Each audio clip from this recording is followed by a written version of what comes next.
For 30 years, the Lincoln Town Car was the default choice for anyone who wanted to arrive somewhere and be taken seriously. Then, almost overnight, America stopped building cars like it, and never did again. It was the last luxury car America built the old way.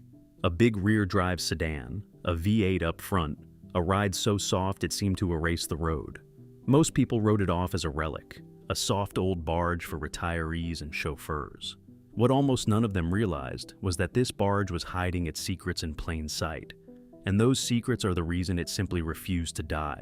To understand how America lost its last traditional luxury car, and why nothing has ever truly replaced it, you have to start with the machine underneath it. Most luxury cars are defined by what you can see and touch: the leather, the wood, the badge on the hood. The Lincoln Town Car was defined by something almost no owner ever laid eyes on.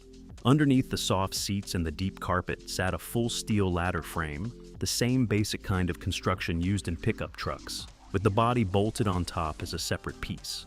The industry calls it body on frame, and by the time the Town Car died, it was nearly the last passenger car in America still built that way. This was the Ford Panther platform, introduced at the end of the 1970s, and it became one of the most successful and longest-lived architectures in automotive history. The same bones underpinned the Ford Crown Victoria and the Mercury Grand Marquis, the Crown Victoria Police Interceptor that chased speeders on every interstate, and the taxis that racked up hundreds of thousands of miles in every major city. The Town Car was the luxury expression of that same indestructible skeleton. The genius of it was not sophistication. It was the opposite. The Panther platform paired that separate frame with a simple live rear axle, a design that was already considered old-fashioned when the car was new, and would later be found almost exclusively in trucks and large SUVs. But old-fashioned is not the same as bad. That separate frame made the car extraordinarily tough, easy to repair, and cheap to keep running. When a unibody car gets damaged in a collision, the structure and the body are one and the same, and fixing it is complicated and expensive. On the Town Car, a body shop could work on the frame independently of the body. Parts were everywhere, and they were inexpensive, shared across millions of Fords, Mercurys, and Lincolns. Consider the company the Town Car kept on that platform.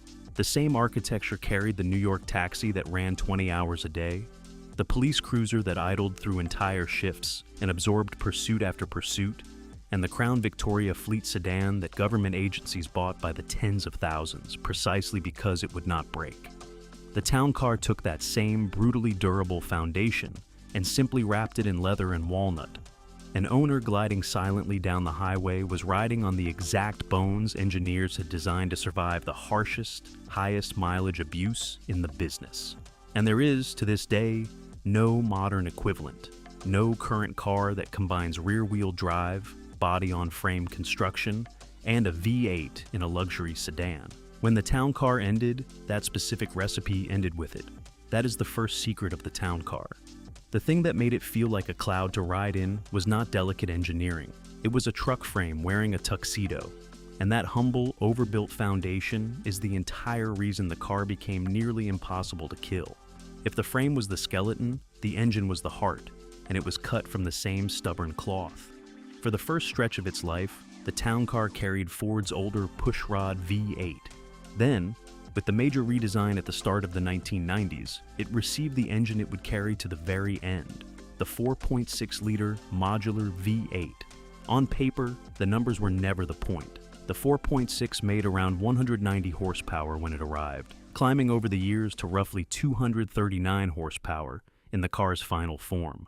Those were not figures to frighten a German sports sedan, but horsepower was never what this engine was built to deliver. It was built to deliver decades. The 4.6 modular V8 earned a reputation as one of the most durable engines Ford ever produced, an engine that would idle for hours outside an airport, absorb the abuse of livery service, and keep running long after the odometer had rolled past numbers most cars never see. And that is not an exaggeration. Town cars routinely passed 300,000 miles on basic maintenance, and a great many crossed 500,000. The combination was almost unfair. A frame that would not bend, an engine that would not die, and a parts supply so cheap and so common that keeping one alive cost a fraction of what any European luxury sedan demanded. Independent guides have called it one of the least expensive luxury cars in the world to maintain, precisely because of that shared, simple, proven hardware. There is a quiet irony buried in that engine. Ford kept the Panther platform and the modular V8 in the town car for as long as it did, partly to hold development costs down. The car was a known quantity, cheap to keep building. That penny-pinching decision, made in a boardroom to save money, is exactly what handed the town car its greatest gift. By refusing to spend on reinvention, Ford accidentally built one of the most reliable luxury cars America ever produced. For all its old-fashioned bones, the town car had one genuinely triumphant moment, and most people have forgotten it ever happened. In 1990, Lincoln gave the car its first full redesign, and the result was a revelation. The boxy, slab-sided shape of the 1980s was gone, replaced by a smooth, rounded body that cut the car's aerodynamic drag dramatically. The coefficient of drag fell from a brick-like 0.46 to a far slicker 0.36. The redesign had taken roughly 5 years and a reported $650 million to develop. Underneath, it stayed true to itself.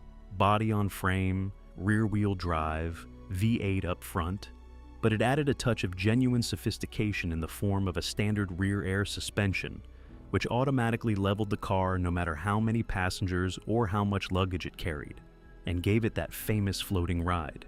The industry noticed. Motor Trend named the 1990 Lincoln Town Car its Car of the Year, and it was the first time a large luxury sedan had ever won the award. For a car so often dismissed as a relic, that is a remarkable fact. And it is the second great secret of the town car. It was not merely tolerated by the establishment. For one shining year, the experts declared it the best new car in America. That win did not come from nowhere. Through the 1980s, the town car had quietly been a showcase for new luxury technology. It offered 6-way power seats, a keypad-based keyless entry system on the door long before such things were common. And in the mid-1980s, it became one of the first American cars to offer a factory compact disc player, paired with a 12-speaker JBL sound system. The car that looked the most traditional was, underneath the formality, often among the first to put new convenience features in front of American buyers. The 1990 redesign simply gathered all of that into one polished package and added the air-sprung ride to match. The buyers agreed even more emphatically than the critics. That redesigned town car enjoyed the best sales year in the model's entire history, and through the early 1990s it routinely sold more than 100,000 units a year. It became one of the best-selling luxury cars in the country, posting numbers that the makers of the Mercedes-Benz S-Class and the BMW 7 Series, for all their engineering prestige, would have envied. The town car was not a niche curiosity in its prime. It was, for a time, the luxury car America actually bought. Here is a detail almost no town car owner ever knew, and one Lincoln had no particular reason to advertise. That triumphant 1990 redesign, the all-American luxury car, the symbol of domestic tradition, was not entirely built by American hands. According to multiple accounts, Ford contracted out significant pieces of the work. A Japanese firm was reportedly engaged to manufacture the new car's body panels, and a British engineering group, International Automotive Design, was brought in to help with the engineering of the redesign. The most traditional American luxury car of its era, the rolling symbol of Detroit's old-world comfort, quietly drew on Japanese manufacturing and British engineering to bring itself into the modern age. It did not matter to the buyer, and that is rather the point. The genius of the town car was that it took whatever help it needed and still produced something that felt unmistakably, reassuringly American. The bench seats, the column shifter, the pillowy float, the chrome. The car wore its national identity like a well-tailored suit, and underneath it was quietly a product of the whole world's expertise. The customer in the driveway never needed to know, and never did. There is a reason the town car became the most recognizable luxury car in America, and it has less to do with private driveways than with the strange double life the car led. Because while well-to-do retirees were buying town cars to drive themselves, an entire industry was buying them for everyone else. The town car became the undisputed backbone of the American limousine and livery business, and it dominated that world for 2 full decades. The reason traces straight back to that humble body-on-frame construction.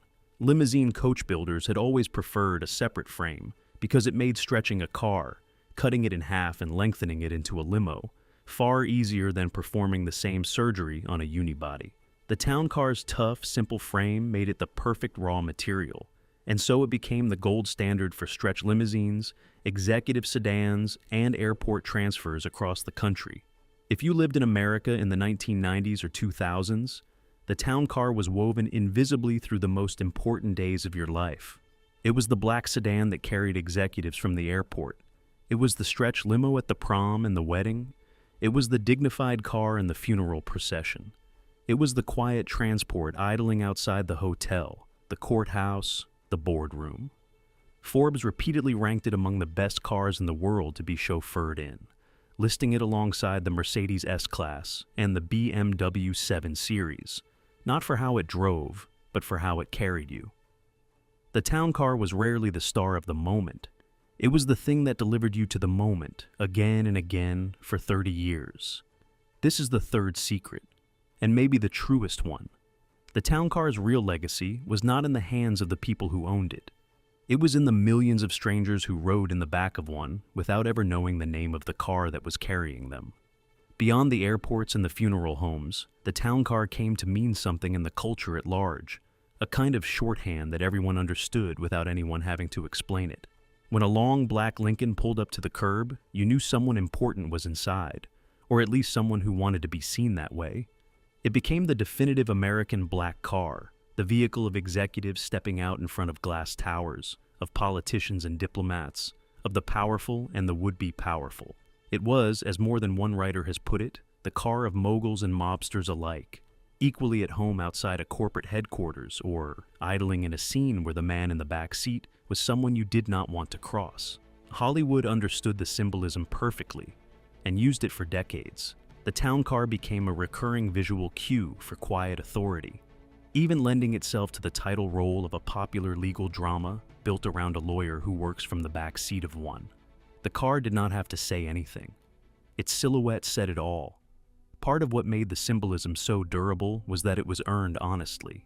The town car projected success without shouting, the way the old American establishment preferred.